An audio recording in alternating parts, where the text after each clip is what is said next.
Animateri Kiboko Stress Company Limited inkuru mbi ku banyeshuri baryohewe na vacances. Yesheka gasoma inguki. Waba ushaka gusezera inana ifege amabia agasobanuye ahuzi pari ndetse n'izindi vibe.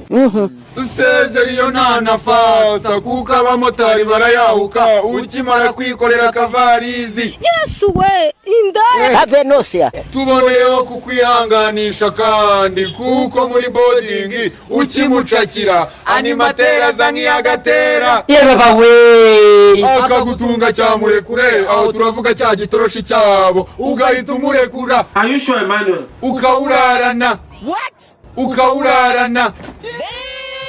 Umunabi mucyatse Ucetse. Mandaya. Aravuze ngo Mandaya. Zindukira kwigobori usatira iyo dishi y'ubuyi ubugotomera n'ubwuzu. Wirengagije ubuke bw'agasukari wibagirwa umugati marigarine mayoneze akadeseri ndetse na wa mushyushyo wajya kurwanira na tantine. Akanyanga mu mutaranda. Animateri Kiboko Stress Company Limited inkuru mbi ku bantu bakunda kuryamira. Dapa.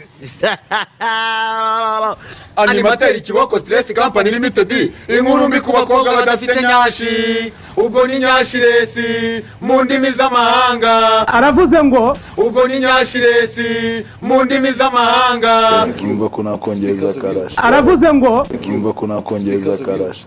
Mu mazi. Byibura niyo uzifite akubitaho igishyi. Mandaya. Ariko wowe ni inkoni. Avenosia. Nakabanga tubameneye nimubivuge.